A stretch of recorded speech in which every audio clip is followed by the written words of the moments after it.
Bismillahirrahmanirrahim. Alhamdulillahirabbil alamin wal 'aqibatu lil muttaqin wala 'udwana illa 'alal zalimin. Wassalatu wassalamu ala akramil anbiya'i wal mursalin nabiyyina Muhammadin wa ala alihi wa ashabihi wa man tabi'ahum bi ihsanin ila yaumiddin. Subhanaka la ilma lana illa ma 'allamtana innaka antal alimul hakim. Allahumma 'allimna ma yanfa'una wanfa'na bima 'allamtana wa zidna ilman ya Fattah ya Alim. Alhamdulillah, bersyukur kita kepada Allah Subhanahu wa taala dan memujinya atas berbagai limpahan karunia, rahmat, hidayah, istiqamah di atas melaksanakan apa yang diperintah dan menjauhi apa yang dilarang oleh Allah Subhanahu wa taala. Kemudian semoga salawat dan salam tetap tercurah kepada Nabi kita Muhammad sallallahu alaihi wasallam beserta para keluarga, sahabat dan orang-orang yang mengikuti beliau dengan baik dan benar sampai hari kiamat. Taib ya ikhwan dan akhwat sekalian, azanallahu wa iyyakum. Kita melanjutkan kajian kita membaca kitab Akhsarul Mukhtasarat. Seperti biasa kita melakukan murajaah sebelum membaca pelajaran yang berikutnya. Jadi pembahasan yang sebelumnya yaitu tentang tayamum dan masih belum selesai dari pembahasan tayamum kita ya. Ini kita ulang insyaallah. Dari pembahasan yang sebelumnya, pertemuan yang sebelumnya telah kita jelaskan syarat sah dari tayamum. Jadi syarat sah dari tayamum sebagaimana yang disebutkan oleh Syekh di sini, penulis kitab muallif rahimahullahu taala, yang beliau sebutkan di sini ada 1 2 3 4. Yang pertama, syarat sah yang pertama menggunakan apa? Tanah. Yang kedua, ketika tidak ada air atau dia tertahan menggunakan air. Itu yang kedua. Yang ketiga, ketika khawatir jika menggunakan air akan tertimpa mudarat. Itu yang ketiga. Yang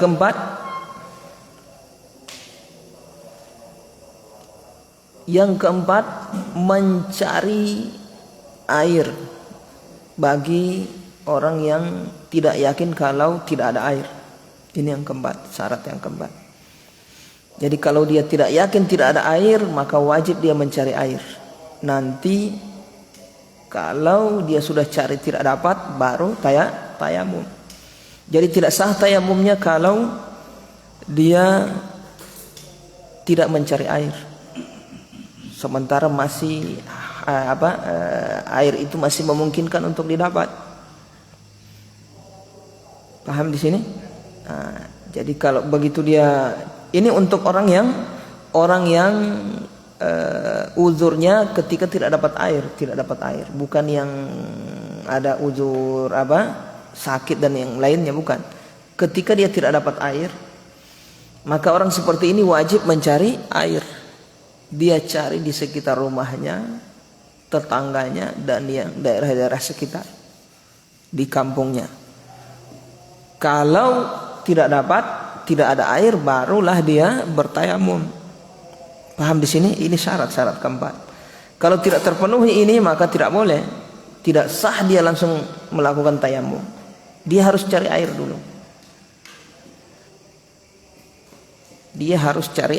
dulu. Kemudian yang keberapa lagi? Yang kelima adalah masuk waktu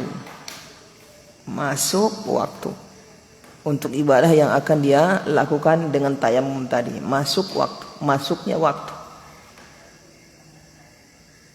Baik ibadah yang fardu maupun yang sunnah. Nah, itu syarat sah tayamum.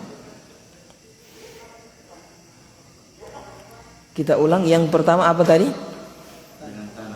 Pakai tanah, tidak boleh pakai yang lain. Pakai semen, pakai apa ini? Tepung, tidak boleh, tidak sah. Atau jenis-jenis yang lain, bahan yang ada di permukaan bumi yang lain tidak boleh. Dia harus pakai tanah. Tanah ini kriterianya harus tahur.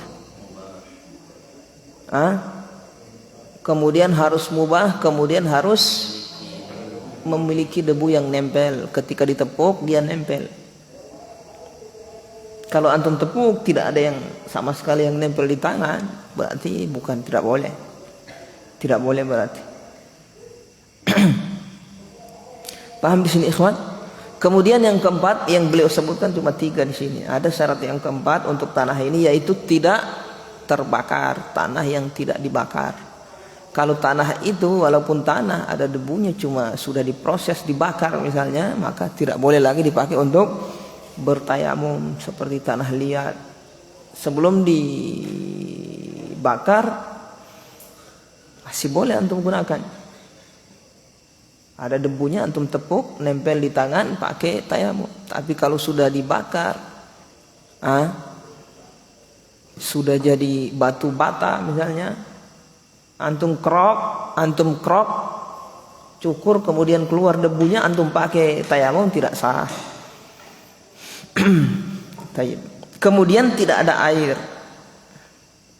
Syarat yang kedua, tidak ada air. Nah, tidak ada air ini baik dia cari di sekitarnya dia tidak ada, di rumahnya tidak ada, di kendaraannya tidak ada, sekitarnya dia ada. Kalau misalnya ada tapi jauh, ya tidak dipersyaratkan itu.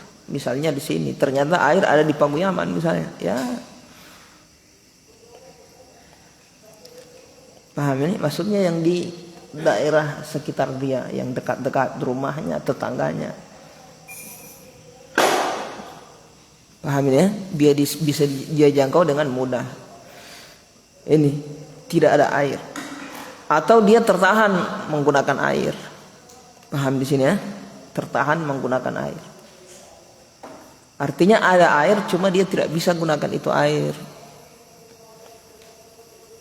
Imma dia diikat atau alat untuk mengambil air tidak ada. Sumur dalam, mau ngambil air harus pakai timba, tidak ada timba. Ya sudah, tayamum seperti itu. Itu yang kedua, tidak ada air. Yang ketiga apa tadi?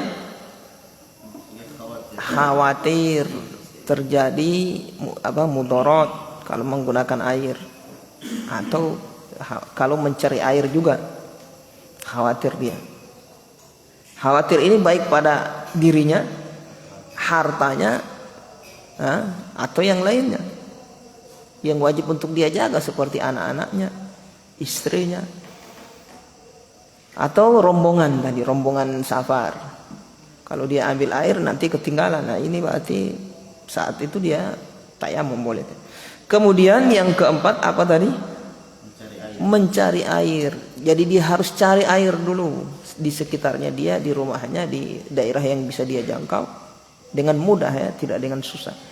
Setelah itu tidak dapat, baru bisa tayamum. Jangan awal perkara masuk waktu tengok kiri kanan tidak ada, langsung tayamum, tidak boleh. Cari dulu dong.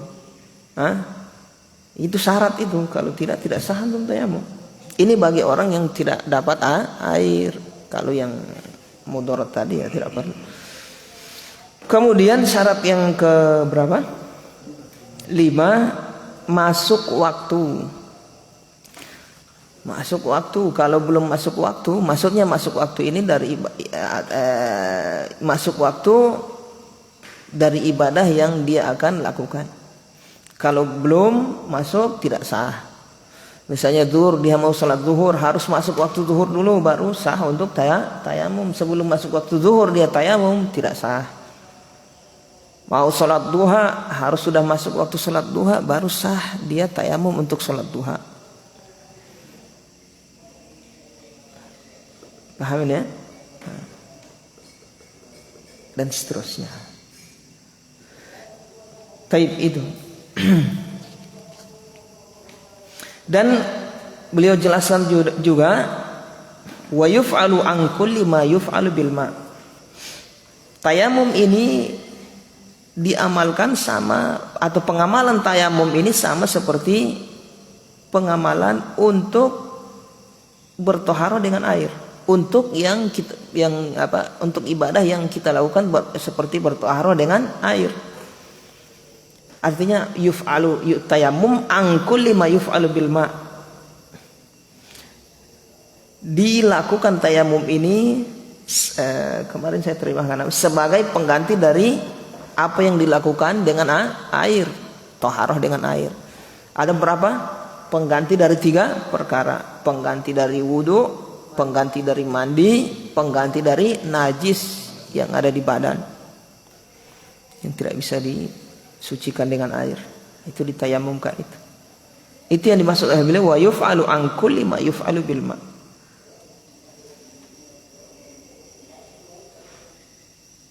Kemudian kata beliau wa in wajada ma'an la yakfi taharatahu ista'malahu thumma tayammam. Kalau dia dapat air tapi tidak cukup untuk membasuh keseluruhan anggota wuduknya misalnya. Anggota wuduknya, maka yang seperti ini tetap wajib dia lakukan air tadi. Kalau sudah terputus selesai airnya baru dia tayamum untuk anggota yang wajib dibasuh lainnya. Kemudian pembahasan yang berikutnya ditayamumkan untuk luka. In lam yumkin mashu bil ma, kalau tidak memungkinkan diusap dengan air. Jadi luka yang ada di tubuh, di anggota wudhu misalnya, di anggota mandi, di anggota tubuh kita ketika kita mau mandi, luka yang tidak, yang pertama harus dibasuh. Kalau tidak mampu dibasuh, atau ada mudorot, maka yang kedua apa? Diusap. Kalau tidak bisa berarti tayamum, ditayamumkan.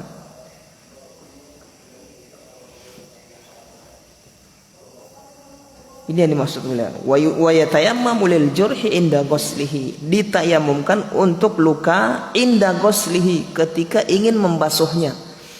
Kalau seandainya boleh untuk dibasuh maksudnya. Ketika ingin membasuhnya ternyata tidak boleh dibasuh. In lam yumkin mashu bil ma, dan juga tidak memungkinkan untuk diusap. Berarti apa? Yutayammam, yaitu ditayamumkan. Wa yaksilus sahih, dan bagian yang sehat tetap dibasuh, harus tetap kena air itu. Jangan antum tayamumkan semuanya, jangan. Bagian yang sehat yang tidak luka antum tetap taruh air, antum tetap basuh dengan air. Kemudian bagian yang tidak memungkinkan atau tidak bisa diusap, dibasuh, tidak bisa diusap, berarti ditayamumkan. Maksudnya ini berarti digabung, basuh dengan tayamum. Kemudian kata beliau wa talabul ma'i fardun fa inna siya qudratahu alaihi wa tayammama a'ada. Mencari air hukumnya fardun, wajib. Nah, ini saya sudah kumpulkan tadi. Dia termasuk apa? Syarat sah untuk bisa tayamum. Syarat sah tayamum. Tolabul ma' fardun, mencari air hukumnya wajib sebelum tayamum. Fa inna siya qudratahu alaihi wa tayammama a'ada. Fa inna siya qudratahu alaihi, wa kalau seandainya dia lupa, qudratahu alaihi maksudnya seandainya dia lupa, ternyata dia itu mampu untuk menggunakan air, atau ternyata air ada dia lupa qudratahu alaihi, dia lupa kalau dia itu mampu menggunakan air, atau ada air cuma dia lupa. Wa tayammama, dan dia langsung tayamum. Ternyata setelah tayamum dia sholat misalnya. Paham ini? Setelah tayamum dia sholat. Setelah sholat baru teringat, astagfirullah ada air tadi saya dapat lupa. Berarti sholatnya batal, tayamumnya batal, atau tidak sah, sholatnya batal. Berarti dia harus wudhu seperti biasa. Paham di sini? Ini ceritanya orang yang ada air, bisa menggunakan air, cuma lupa dia saat itu, dia saat sudah masuk waktu dia lupa, ternyata ada air. Dia lupa kalau ternyata ada air. Dia kira tidak ada air, akhirnya dia cari-cari, tidak ada air. Dan dia lupa ternyata ada air, dia simpan, nyungsep di tersembunyi di mana. Tapi dia tahu ada air, cuma dia lupa saat itu. Akhirnya cari-cari, tidak ada air. Tayamumlah dia. Habis tayamum sholat. Habis sholat salat. Astagfirullah, ada air di sana, saya simpan. Sholatnya tidak sah, tayamumnya tidak sah, sholatnya tidak sah. Dia berarti wudhu dan sholat, atau mandi dan sholat. Kalau misalnya hadas besar. Tapi paham di sini, ini maksud dari perkataan beliau, fa innasiya, jika dia lupa qudratahu alaihi, ternyata dia itu mampu untuk menggunakan air, atau dia lupa ternyata ada air yang dia bisa gunakan. Wa tayammama, lalu dia tayamum, kemudian dia teringat, aduh ada air.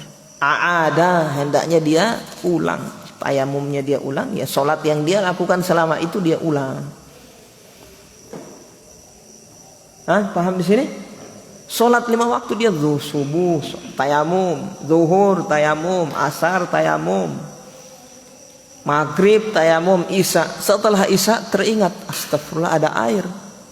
Apa yang dia lakukan? Dia ulang semua sholatnya itu dari subuh tadi. Dia wudhu dulu baru sholat tadi. Ini yang dimaksud oleh beliau. Berbeda dengan yang memang dia tidak tahu kalau ada air. Paham di sini? Paham di sini? Contoh, dia datang di tempat, dia tidak tahu kalau dia ada air gitu loh. Paham ini? Cari sana, cari sini, cari bongkar ternyata tidak ada. Tetangga, kemudian tempat-tempat sekitar yang sekiranya di situ ada sumber mata air, tidak ada juga. Sholat dia, habis sholat, ternyata jalan-jalan, aduh ada air 1 ember sana. Sah sholatnya tadi? Sah. Beda toh? Kalau yang pertama tadi dia tahu ada air, dia simpan, atau dia tahu ternyata air di situ, entah dia simpan atau memang dia tahu sebelumnya. Coba begitu dia mau sholat, dia lupa ternyata ada air di situ. Yang seperti ini yang dimaksud oleh beliau, tayamumnya tidak sah, sholatnya juga tidak sah. Paham Muhammad Ujang? Itu yang dimaksud oleh beliau dengan perkataan beliau, fa inna siya qudratahu alaihi wa tayammama aada. Kemudian beranjak pada pembahasan berikutnya, wa furuduhu, rukun tayamum.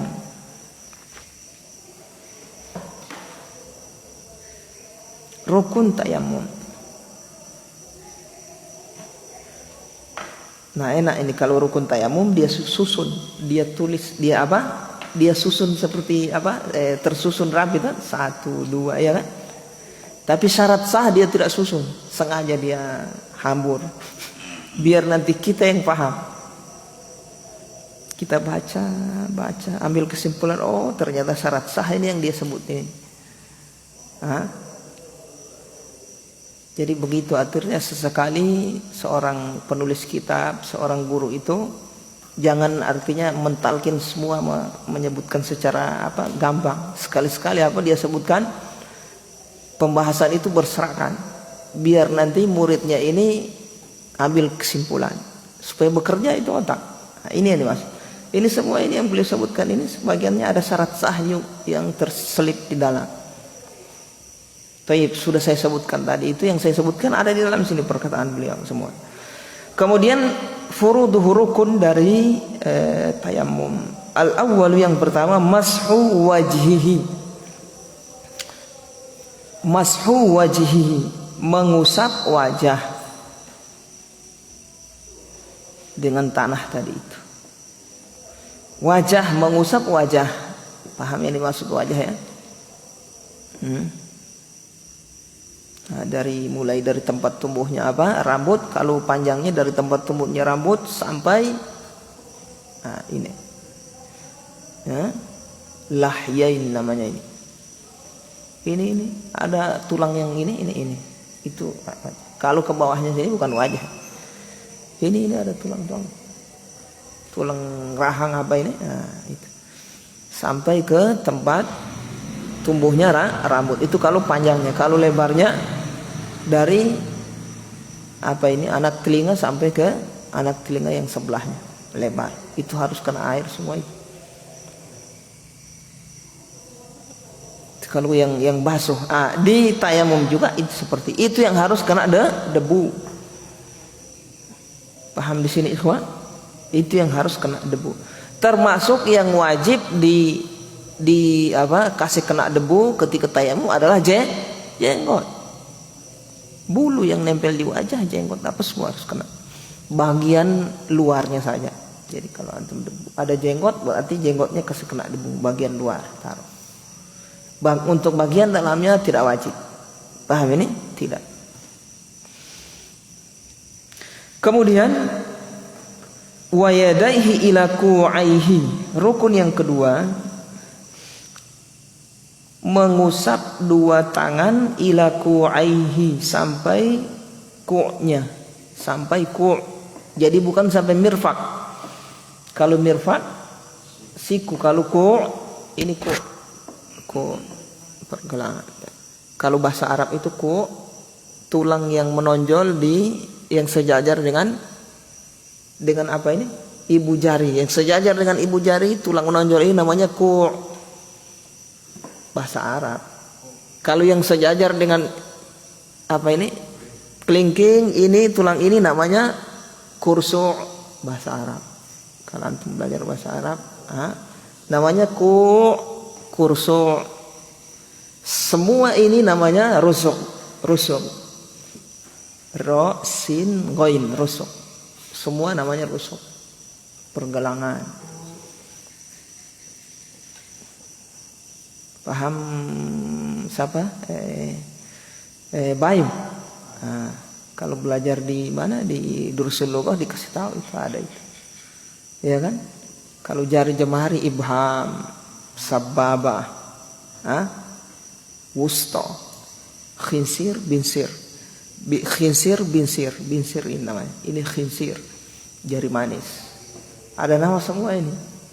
Yang di wajah juga ini ada nama. Nanti insyaallah. Tayyib. Jadi itu yang dimaksud kok. Jadi yang dibasuh, yang diusap ketika tayamum adalah tangan sampai sampai itu saja, bukan sampai lebih dari situ, itu saja.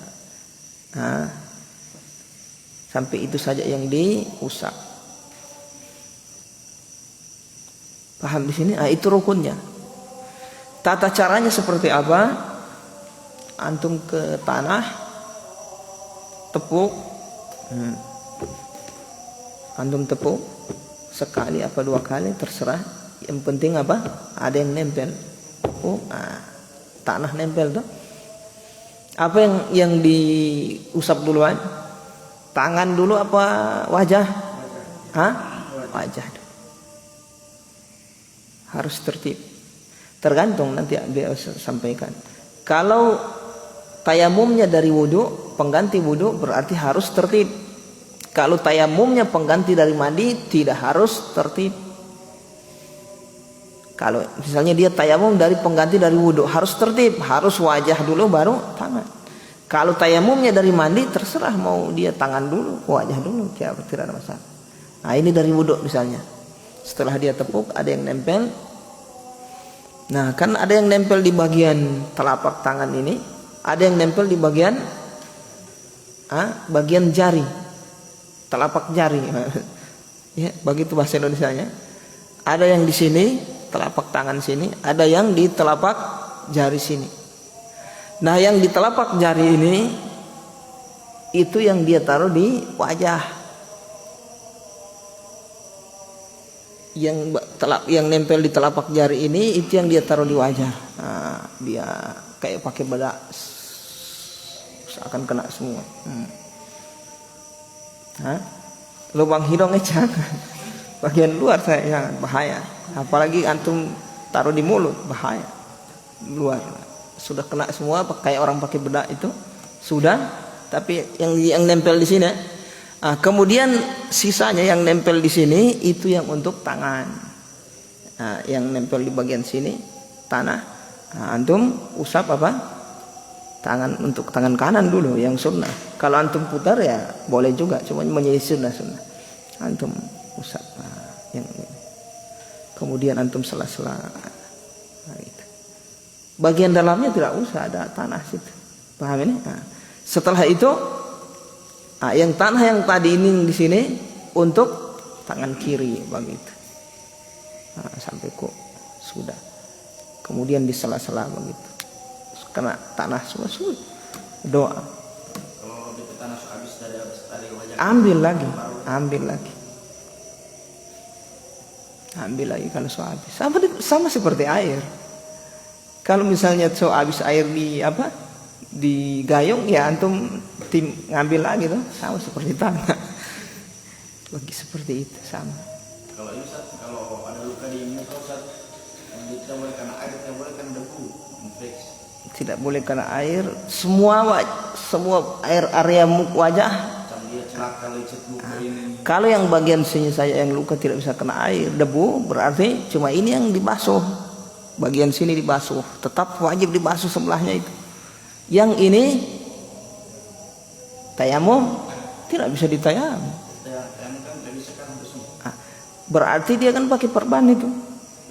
Berarti dia usap pakai air dia usap. Kalau dia pakai perban berarti dia usap. Kalau tidak pakai perban, dokter bilang tidak boleh pakai perban.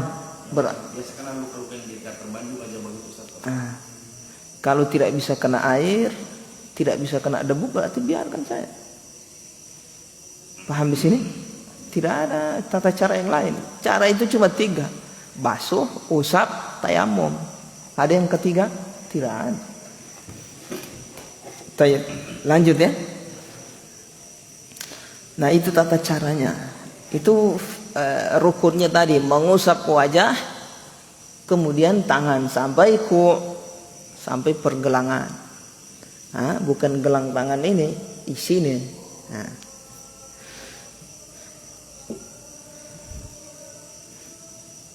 Masuk azan? Iya. Fadhal. Siapa yang azan dulu?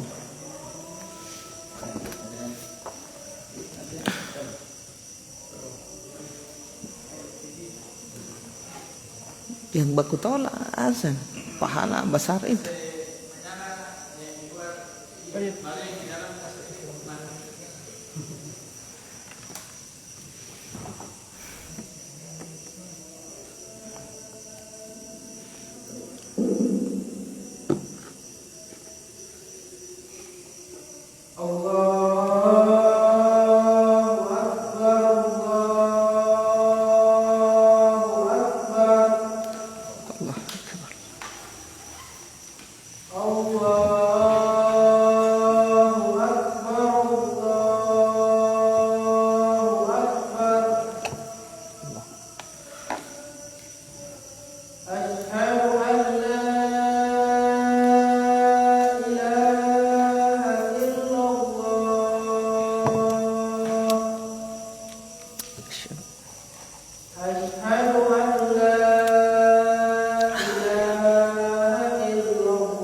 Taib ya ikhwan.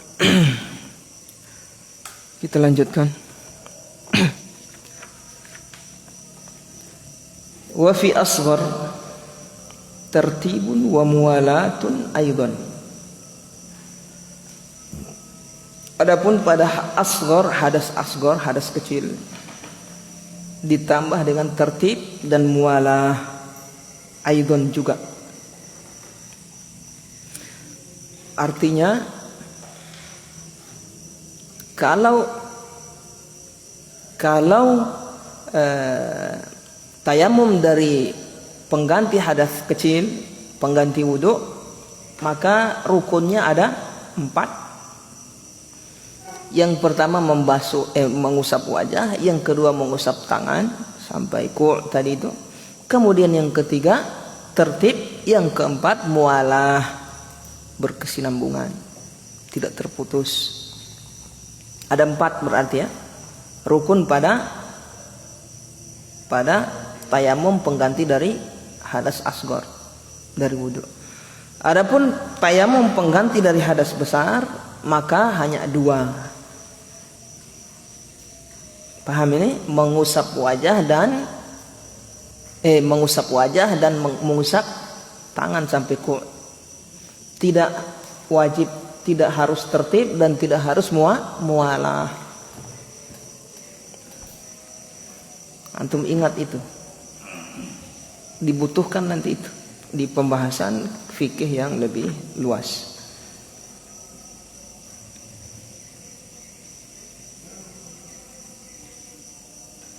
Paham di sini ikhwan?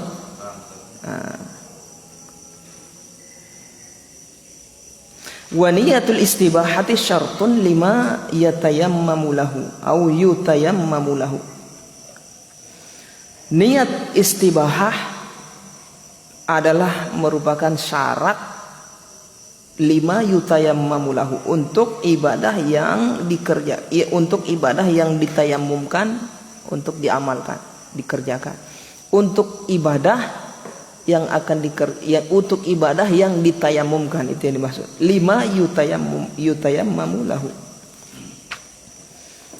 Niatul istibahah adalah merupakan syarat untuk tayamum yang akan dilakukan. Apa maksudnya niatul istibahah? Istibahah itu artinya pembolehan untuk melakukan ibadah.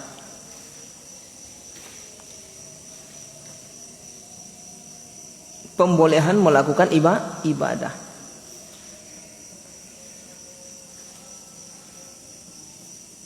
Pada pertemuan sebelumnya telah kita jelaskan bahwasanya tayamum ini bukan mengangkat hadas. Dia hanya membolehkan seseorang untuk melakukan ibadah. Dia tidak mengangkat hadas. Oleh sebab itu, ketika orang bertayamum, dia harus meniatkan dengan tayamumnya itu adalah untuk boleh melakukan ibadah. Supaya saya boleh sholat, saya tayamum.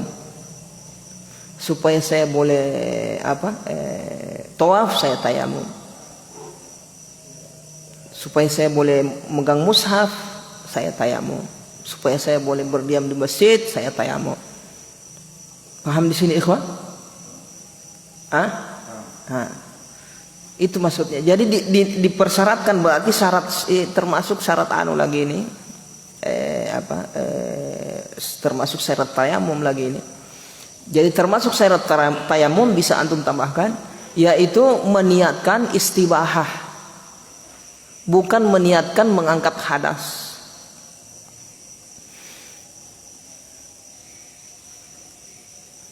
Jadi dipersyaratkan ketika tayamum adalah meniatkan istibahah, bukan meniatkan mengangkat hadas. Artinya kalau antum bertayamum berniat mengangkat hadas, maka tayamum antum tidak sah. Paham ini? Tidak boleh, karena memang tidak boleh, karena memang bertayamum tidak mengangkat hadas. Jadi tidak boleh antum niatkan mengangkat hadas, tapi niat supaya boleh untuk sholat, supaya boleh untuk tawaf, itu maksudnya. Supaya boleh melakukan ibadah yang antum akan lakukan dengan tayamum tadi. Itu yang dimaksud niatul istibahah, meniatkan istibahah, pembolehan melakukan ibadah adalah merupakan syarat untuk bisa sah tayamumnya. Paham di sini ikhwan? Jadi tidak boleh antum tayamum ingin mengangkat hadas. Paham ini? Tidak boleh. Makanya syaratnya ketat di tayamum ini, harus masuk waktu. Baru tayamum juga harus jelas. Ada dua yang antum harus niatkan ketika tayamum. Niat wudu atau mandi. Pengganti wudu, pengganti mandi, pengganti najis yang nempel di badan. Cukup sampai di situ? Tidak. Yang kedua untuk ibadah apa? Paham di sini? Nah, contoh antum berjunub. Junub ini uzur menggunakan air, tidak ada air misalnya. Uzur menggunakan air atau uzur menggunakan air tidak ada air. Nah, bagaimana untuk bisa sah antum tayamum antum ini dari hadas besar, dari junub?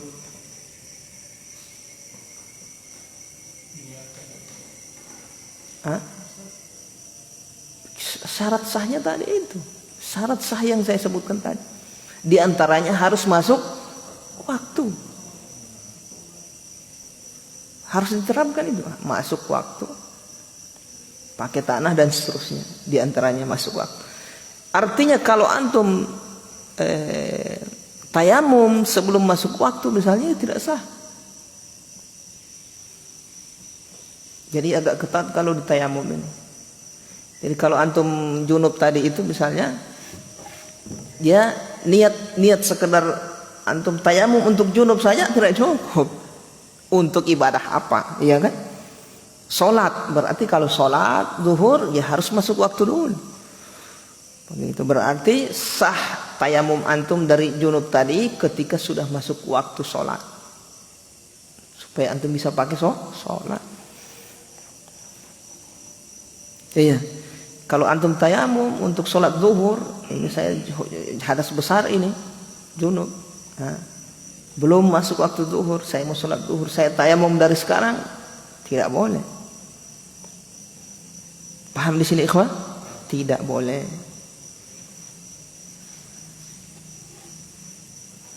Jadi agak makanya saya sengaja pelan ini buat jelaskan tayamum ini.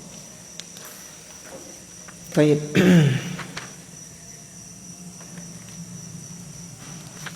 Kemudian wala yusalli bihi fardhon innawa naflan au atlaqa.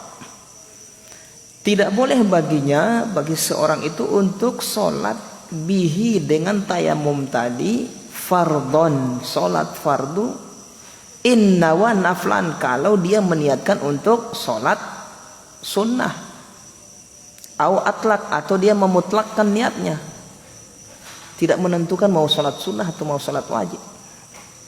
Tidak boleh, ya kan? Jadi kalau antum tayamum untuk sholat sunnah, tidak boleh dipakai tayamum itu untuk sholat wajib. Sebaliknya boleh, kalau antum tayamum untuk sholat fardu boleh antum gunakan untuk sholat sunnah. Sunnah yang mana saja. Paham di sini? Ini yang dimaksudkan beliau.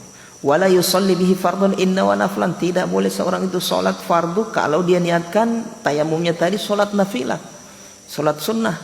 Au atlaqo, atau tidak dia tentukan. Misalnya dia atlak itu maksudnya dia memutlakkan niatnya, dia tayamum tidak menentukan mau sholat apa. Pokoknya saya tayamum ini ingin sholat. Paham ini? Boleh dia gunakan tayamum untuk sholat zuhur? Tidak boleh, hanya yang sunnah yang boleh, sholat sunnah. Paham di sini, ikhwan? Nah.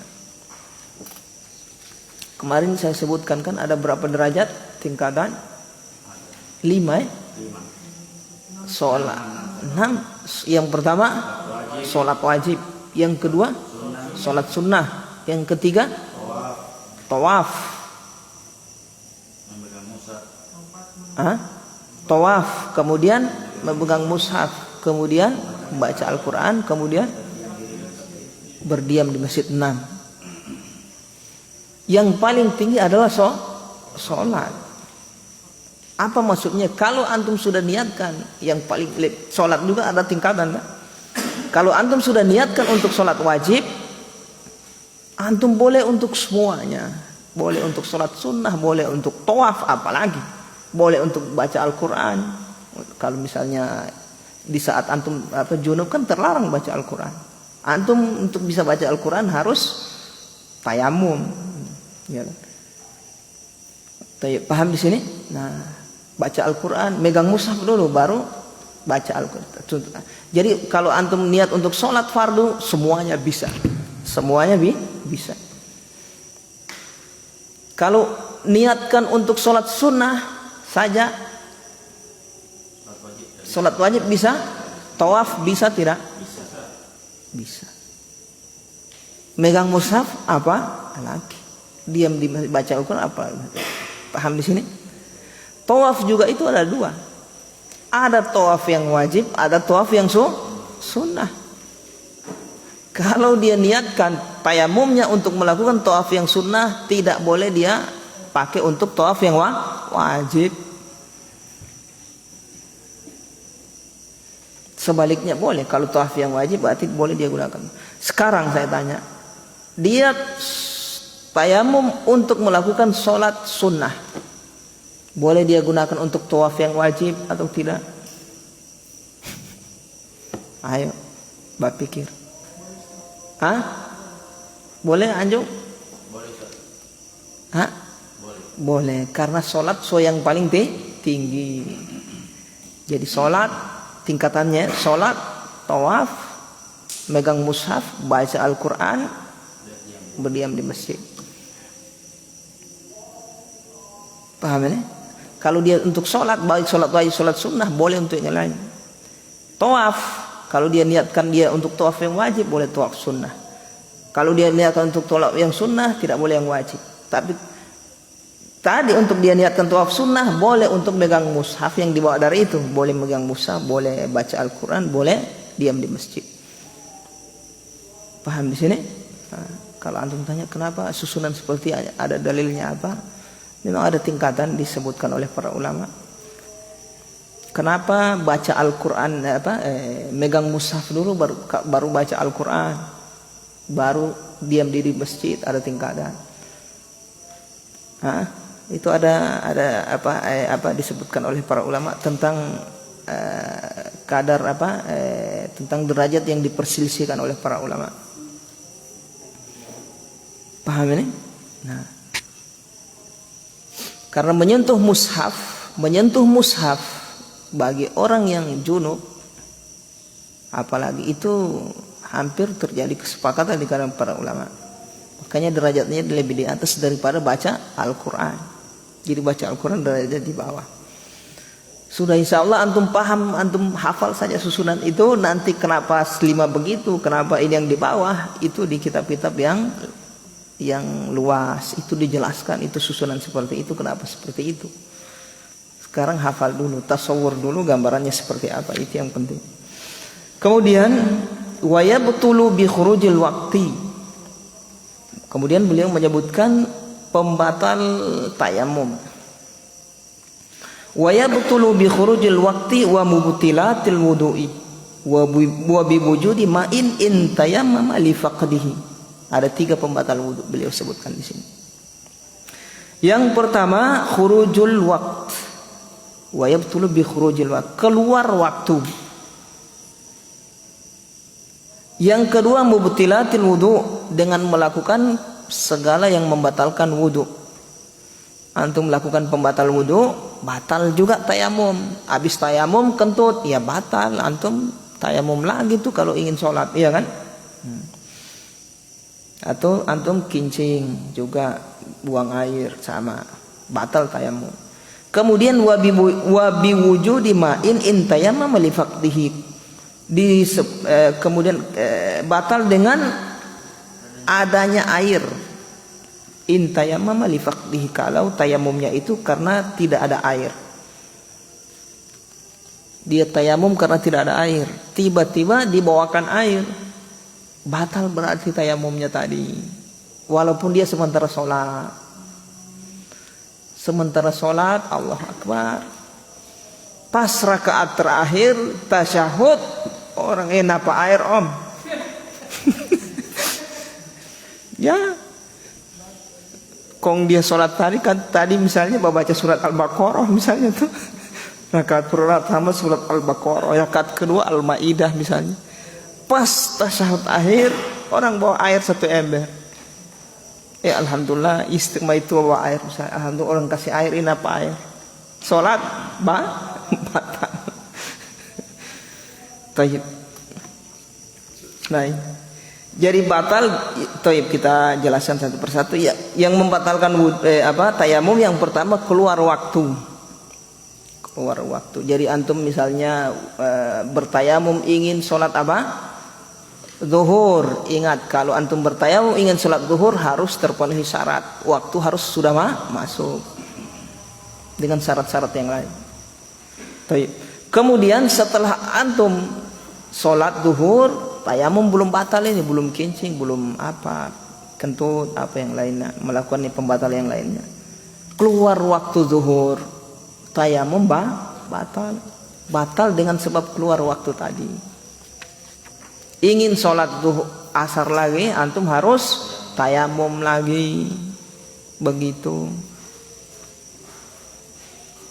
Alhamdulillah, itu yang dimaksud.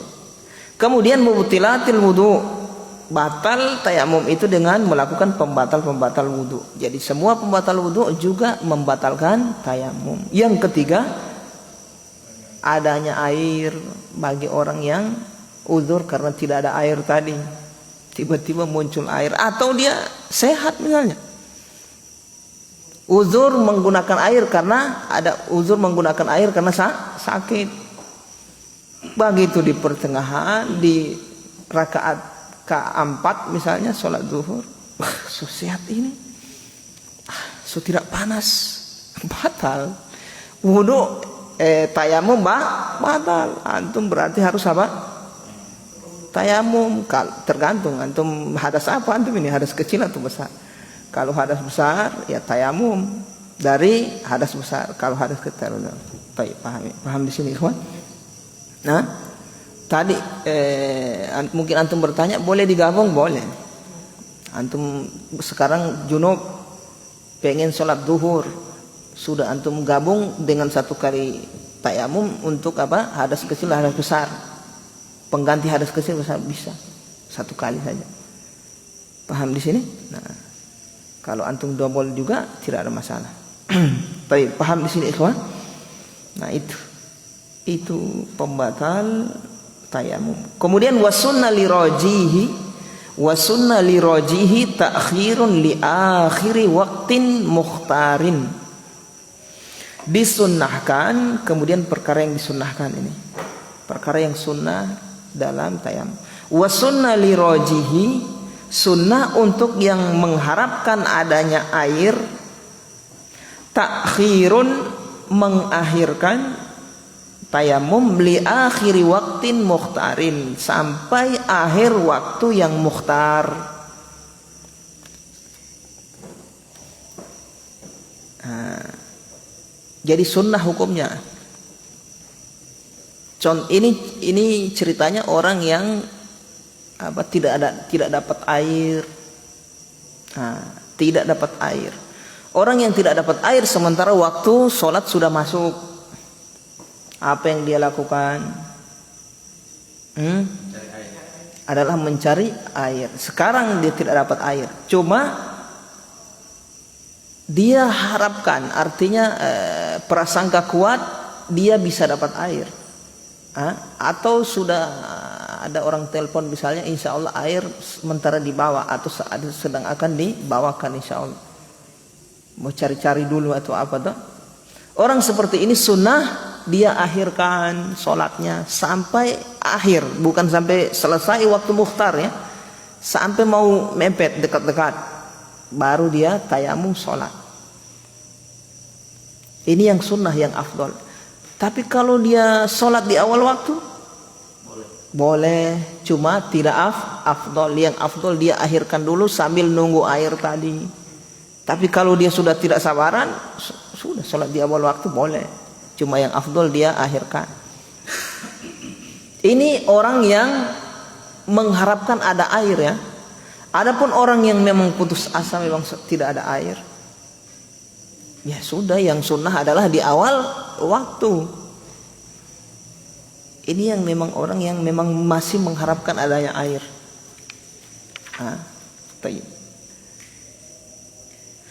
Tapi ingat, diakhirkan sampai waktu mukhtar. Ingat di pembahasan Al-Ajibatul Jaliyah fil Ahkamil Hambaliyah, waktu sholat itu ada dua, ada waktu yang mukhtar, ada waktu yang darurah. Sholat apa saja yang ada waktu mukhtar dan darurahnya?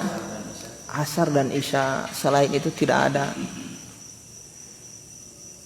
Asar waktu mukhtarnya sampai sampai bayangan sesuatu sudah 2 kali lipat. Sesuatu itu misalnya 1 meter, berarti jadi 2 meter bayangannya sudah. So selesai waktu mukhtar itu. So masuk waktu darurah. Waktu darurah ini haram mengerjakan kalau orang tanpa uzur. Kalau orang ada uzur, haid dia di situ misalnya boleh, atau tertidur ya boleh. Sengaja dapat dosa dia. Sholat asar nanti 5:30 misalnya, haram itu, dapat dosa sudah. Karena waktu darurah sudah itu. Waktu mukhtar lewat itu, ya kan? Kemudian isya waktu mukhtarnya sampai apa? 1/3 malam yang pertama. Ada yang mengatakan juga di mazhab Hambali sampai tengah malam, setengah malam sekitar jam 12. Tengah malam.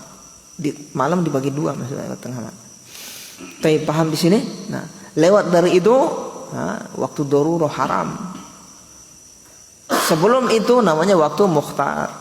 Jadi yang dibolehkan antum ini, yang disunnahkan mengakhirkan waktu sholat adalah sampai akhir waktu mukhtar, bukan akhir waktu darurah, jangan. Waktu mukhtar jangan sampai lewat di akhir-akhirnya. Nah, begitu. Ini bagi orang yang masih mengharapkan air. Tapi kalau orang yang tidak mengharapkan air, memang setiap ada air, ya jangan. Yang afdal dia sholat di awal waktu. Wa man 'adimal ma'a wat turaba aw lam yumkinhu isti'maluhu shallal fardha faqat ala hasabi halihi wala i'adata. Siapa saja yang tidak menemukan air, wat turab dan tanah. Ini kondisi orang yang tidak dapat air, tidak dapat tanah. Aulam yumkin isti'maluhuma, atau tidak memungkinkan baginya untuk menggunakan air dan tanah, dua-duanya ini. Jadi penyakit kulit tidak bisa pakai air, tidak bisa pakai tanah. Sama dengan orang yang tidak ada air, tidak ada tanah. Shallal fardha faqat, maka hendaknya dia sholat fardu saja, tidak boleh sholat sunnah. Paham di sini? Tidak boleh, karena ini karena dia Tidak bersuci kan? Paham di sini? Tidak bersuci. Dia langsung sholat saja. Niat dalam hatinya ya ingin sholat begitu. Karena tidak ada air, tidak ada tanah. Dalam hatinya saya dia niat ingin seandainya ada air, seandainya ada tanah, ini saya berwudu atau bertayamum. Dia niat ingin sholat. Tapi ingat, sholat orang seperti ini sholat orang darurat. Sholat orang darurat tidak boleh melakukan yang sunnah. Berarti yang wajib saja, sholat yang wajib saja, dan juga gerakan yang wajib saja dalam sholat. Berarti tidak boleh dia bikin yang sunnah. Paham ini? Paham ini kan? Kalau misalnya sholat zuhur, Al-Fatihah saja, jangan baca surat yang lain. Surat yang lain sunnah itu. Ruku, subhana rabbiyal azim 1 kali. Bangkit, sami Allahu liman hamidah, rabbana walakal hamd. Jangan tambah mil as-samawati, dan jangan, sunnah itu. Tidak boleh, yang dia cukupkan yang wajib dia, Bang. Ruku, subhana rabbiyal a'la 1 kali. Paham di sini? Rabbighfirli, kalau bangkit dari ruku, duduk di antara 2 sujud. Dia cukupkan yang wajib-wajib karena ini sholat darurat. Tidak bersuci ini masalahnya. Paham di sini, ikhwan? Nah, ini. Bisa orang tidak di kondisi tidak ada air, tidak ada tanah, iya. Ya, bisa. Bisa misalnya dia di penjara, tidak ada air, tidak ada tanah. Nepuk apa? Tidak ada tanah misalnya, yang kemudian atau di bebatuan yang tidak ada debu apa di situ, tidak ada air juga. Sama. Atau cuma pasir misalnya, nepuk apa untuk pasir, tidak ada itu nempel apa-apa itu. Taib, ala hasabi halihi, dia sholat sesuai dengan keadaannya. Wala i'adata, dan tidak wajib mengulang. Paham di sini? Nah, sholatnya orang seperti ini sah dan tidak wajib mengulang. Tahu usah dia ulang. Mazhab Hambali ini kalau antum pergi ke mazhab lain harus dia ulang, dia bisa bayang kalau dia sudah dapat air atau so bisa menggunakan air atau bisa tayamum. Tapi Hambali tidak. Antum sholat antum tadi dalam keadaan tidak wudu, tidak tayamum, sah dan tidak wajib mengulang. So cukup. Tidak kodok lagi. Kalau di mazhab lain harus dikodok. Jadi antum sholat tadi seperti sholat cuma sholat begitu aja untuk memenuhi apa? Darurat. Tapi setelah antum dapat air, antum harus ulang semua antum kesambayang tadi yang antum lakukan dalam keadaan tidak bersuci tadi. Tapi di mazhab Hambali tidak wajib. Wa yattasiru ala mujzi'in. Nah, itu yang dimaksud oleh beliau, saya sudah sampaikan tadi. Wa yattasiru ala mujzi'in, hendaknya dia cukupkan. Ala mujzi', di sholatnya itu ala mujzi' dengan kadar yang wajib, yang sah saja di dalam sholat. Paham di sini? Contoh tadi cuma baca surat Al-Fatihah, ruku subhana rabbiyal azim cuma 1 kali. Dia cukupkan dengan yang wajib-wajib, jangan dia tambah dengan yang sunnah. Wala yaqra'u fi ghairi sholatin in kana junuban, tidak boleh baginya membaca Al-Quran fi ghairi sholatin, di selain sholat, in kana junuban, kalau dia dalam keadaan junub. Yang mana yang dimaksud ini? Orang yang tidak bisa wudu dan tidak bisa tayamum, ini tidak dapat air, tidak dapat tanah. Tidak boleh dia baca Al-Quran kalau dia junub. Berarti cuma boleh di sholat saja tadi. Di sholat saja, surat Al-Fatihah saja. Paham di sini? Nah, kalau dia junub, berarti kalau dia tidak junub, silakan dia baca Al-Quran. Kan baca Al-Quran dilarang bagi orang yang hadas besar saja, iya kan? Hadas kecil boleh baca Al-Quran dari hafalannya dia. Cuma menyentuh mushaf saja yang tidak boleh. Tayyib. Paham di sini? Kalau baca Al-Quran bisa dari hafalan. Alhamdulillah. Ada yang kurang difahami? Muhammad Ujang? Indah ke soal ya Aba Waki? Aba man ant? Aba man? Aba Nusrah? Hah? Belum ada kuliah? Insya Allah. Cari saja, dapat itu. Kalau dia tayamum, dia berniat tayamum untuk sholat zuhur. Tetapi sebelum sholat zuhur itu dia melakukan ibadah-ibadah yang kadangnya di bawah sholat wajib. Apakah sah Ustaz? Ibadah sunnah itu Ustaz? Dia tayamum untuk sholat zuhur. Terus? Sudah masuk waktu zuhur, tapi dia belum melaksanakan sholat zuhur. Seperti dia baru datang ke masjid, baru selesai azan, dan dia menunggu azan dengan kondisi dengan ibadah sunnah Ustaz. Apakah sah ibadah sunnah itu Ustaz? Iya sah. Sudah kita jelaskan tadi, kalau sudah dia niatkan untuk sholat, berarti boleh untuk ibadah-ibadah lain. Maksudnya ibadah lain ini ibadah yang dipersyaratkan padanya bersuci. Kalau yang ibadah yang tidak dipersyaratkan bersuci, ya tak usah antum tanya. Misalnya zikir kan tidak harus bersuci itu. Baca Al-Quran tidak harus bersuci. Megang mushaf yang harus bersuci. Itu yang dimaksud.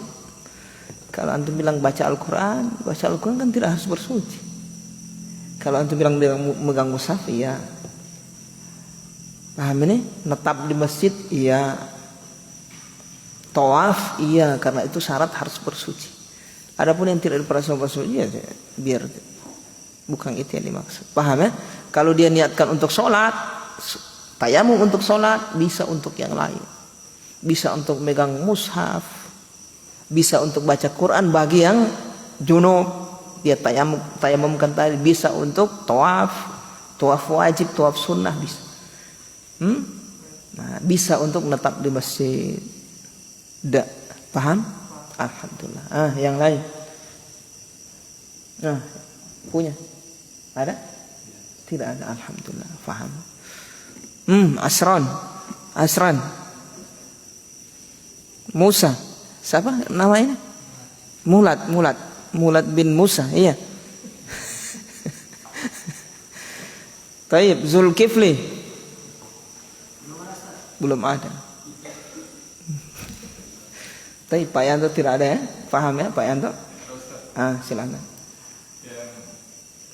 Kalau dia niatkan untuk tayamum itu 3 Ustaz, wudu dan mandi junub itu Ustaz. Tadi ada syarat harus mualah tertib.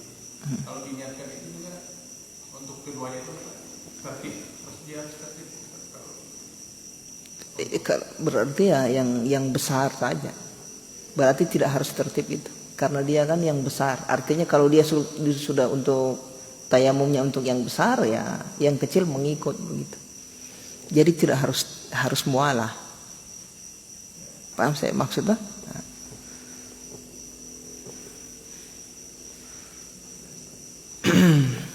Ada yang lain? Tidak ada. Sama seperti mandi. Mandi junub, niat sudah sekalian hadas kecil. Ya. Kan itu tidak ada yang mualah, tidak ada yang tertib di situ, langsung ngocor air, ya kan? Yang penting dia niatkan. Sama seperti tayamum, dia tayamum untuk hadas besar dan untuk hadas kecil misalnya. Dia junub ingin sholat zuhur misalnya, masuk waktu zuhur dia tayamum ingin sholat zuhur. Sebenarnya dia tayamum ini ingin sholat zuhur secukup. So boleh untuk dua-dua itu. Paham di sini? Seperti. Tapi kalau dia khusus untuk tayamum dari hadas kecil saja, harus terpenuhi 4 syarat, 4 rukun. Dia harus taib yang 2 itu sudah, maksudnya harus terpenuhi tertib dan harus mualah. Itu maksud saya kalau tersendiri. Paham Zulkifli? Insyaallah paham. Taib ya ikhwah, mudah-mudahan Allah Subhanahu wa taala menjadikan ilmu yang kita pelajari, ilmu yang bermanfaat, menghapus dosa-dosa kita, menambah ketakwaan kita kepada Allah, rasa takut kita kepada Allah, cinta kita kepada Allah Subhanahu wa taala. Subhanakallahumma wa bihamdika asyhadu an la ilaha illa anta astaghfiruka wa atubu ilaik.